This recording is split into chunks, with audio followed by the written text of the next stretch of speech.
Hey guys, if you're running into this situation,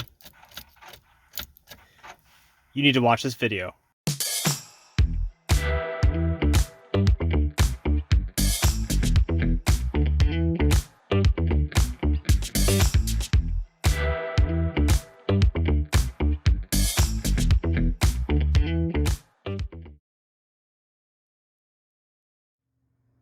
If you guys drive a 99 to 2007 classic GMT 800 truck, you're going to want to watch this because at this age, these trucks might not start. It's going to be very simple. Now, immediately people are going to assume it's going to be the starter motor or the solenoid, which it very well could be. We're going to go over that. But a simple thing you guys can check is go under the hood, look at this power distribution center.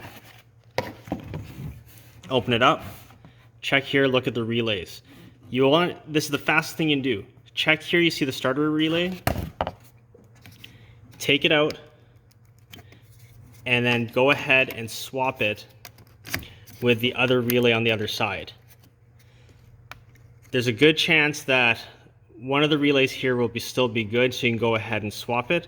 And as you can see, I've already swapped out all of them. I had this problem in my truck where it just wouldn't start, and we were looking at the aftermarket security system. We thought the starter relay had gone. We looked at the tumbler, and we just kind of bypassed this because it was just one of those basic things you easily overlook. So by swapping this over, what we did was we were able to get the truck to start again. That way we know, okay, well the problem is isolated to here. Given the age of these trucks, I would go ahead and change all these. I had a horn issue before. I swapped out all these relays. After I had this issue, you know what? I'm just going to swap all of them because all these are crucial parts, and you don't want to have any of them not work on you. Another thing we can do to verify if the relay is working, this is more for a shop environment. Let's say that there is a broken wire or a connector for some reason here, and we're having an intermittent issue. What we can do is we can take the relay out and put into a relay tester and then actually see what's going on with it. So here, based on this, we can feel the relay working, and we have a status light, and we know it's working okay.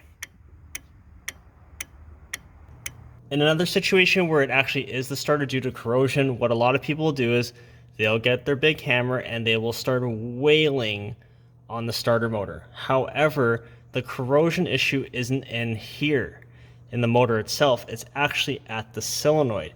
So that's where you need to be tapping on to knock that stuff loose just to get you going. And that is just a band-aid fix. If that fix works for you, you need to change this out. Now, as you guys can see on these trucks, we can actually see the starter solenoid right over here. And this is where it's really important that you have a multimeter of some sort. You don't need anything expensive. You get away with something really basic, because if you are doing diagnostics at home, or especially if you're in a shop, instead of just changing out parts, what you can do is you can check the starter solenoid and see if it has 12 volts going to it. So if it's getting 12 volts going to it, we can kind of eliminate the relay being the issue, because the relay is sending power from the battery down to the starter motor. So if you're not getting power down here, then you have either an issue at the relay, or the vehicle has some sort of starter kill or immobilizer, so you have to keep tracing it up the path.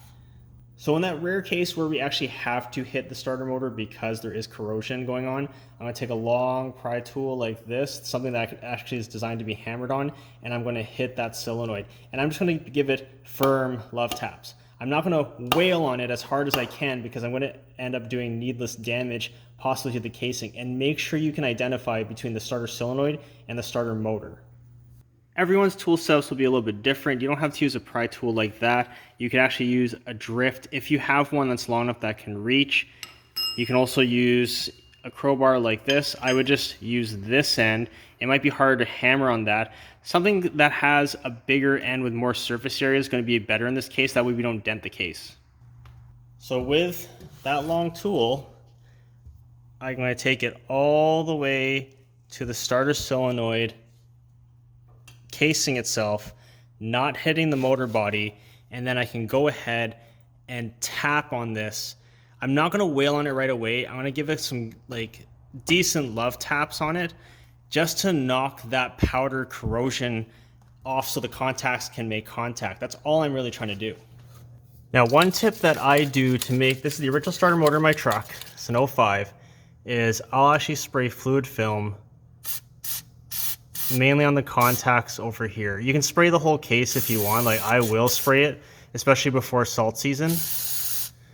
But I'm mainly focusing on the contacts here. I'm cool with this stuff because it's safe on plastics. It is a great rust inhibitor because that's what it's designed to do. But you can spray the entire thing if you want. Now, if you're gonna go drive on a dusty road, don't do this. But it's before wintertime, go ahead and do this because when all the salt and brine's out, it can attack the electronics in here or the casing, and it's gonna get that much more life out of it.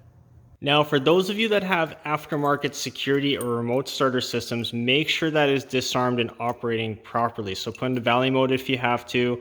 Also, you can also try remote starting it. Now, if the vehicle remote starts all the time, but you can't turn on with the key, there's either something faulty with the key tumbler because the remote starter is hardwired onto the ignition lines, or there's something wrong with the ignition kill for whatever reason. Once you guys have isolated the issue, you should have a fully operational vehicle again.